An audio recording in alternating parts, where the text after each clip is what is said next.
আসসালামু আলাইকুম everyone, welcome back to my channel. আজ চলে এসেছি নতুন একটি রেসিপি নিয়ে। আজ বক পাখির মাংস ভুনা করব। আশা করছি আমার আজকের রেসিপিটা আপনাদের ভালো লাগবে। আমি মূল রেসিপিতে চলে এসেছি। একটি প্যান বসিয়ে এর মধ্যে দিয়েছি আমি পরিমাণ মতো রান্নার তেল। তেল গরম হয়ে গেছে, এর মধ্যে দিয়েছি 1 কাপ পরিমাণে পেঁয়াজ কুচি। পেঁয়াজগুলোকে আমি ভেজে নিচ্ছি। পেঁয়াজ ভাজা হয়ে গেছে। এখন দিয়েছি 1 চা চামচ আদা বাটা, 1 চা চামচ রসুন বাটা। আদা রসুনগুলোকে একটু ভেজে নেব 1 মিনিট মতো তেলে। ভেজে নেওয়ার পরে আমি এখানে পরিমাণ মতো পানি দিয়েছি মশলাটা কষানোর জন্য। দিয়ে দিচ্ছি আমি এখানে জিরা বাটা, গরম মশলা, মরিচের গুঁড়া, হলুদ গুঁড়া।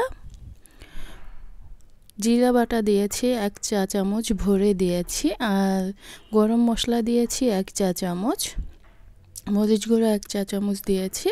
মশলাগুলো আমি কষিয়ে নিয়েছি।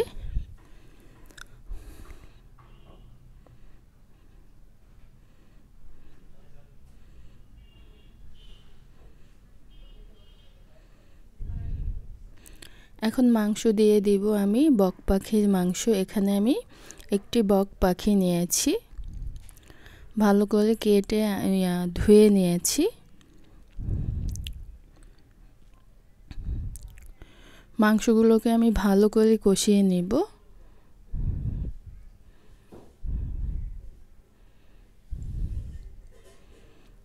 ঢেকে দিব।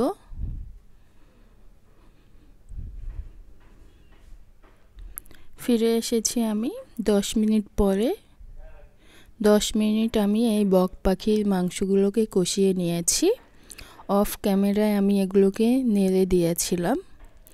এখন পানি দিয়ে দিচ্ছি।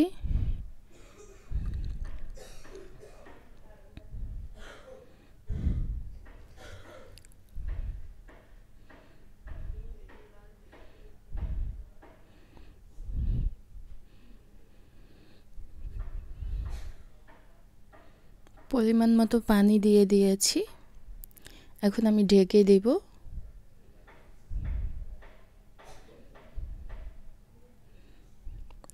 দশ মিনিট পরে ফিরে এসেছি।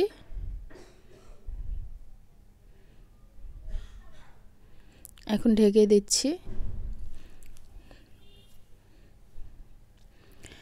ফিরে এসেছি আমি 20 মিনিট পরে। 30 মিনিট আমি এই বক পাখিটা রান্না করেছি, আর এখন ভুনা হয়ে গেছে। একদম শুকনো করে আমি নামিয়ে নিচ্ছি। আশা করছি আমার আজকের এই রেসিপি আপনাদের ভালো লেগেছে। ভালো লেগে থাকলে প্লিজ একটি লাইক দিয়ে দিবেন। আর যারা এখনও আমার চ্যানেলটাকে সাবস্ক্রাইব করেননি, প্লিজ সাবস্ক্রাইব করে দিবেন। আজকের মতো এখানে বিদায় নিচ্ছি। আবার ফিরে আসবো নতুন কোনো রেসিপি নিয়ে। সে পর্যন্ত সবাই ভালো থাকবেন, সুস্থ থাকবেন। আল্লাহ হাফেজ।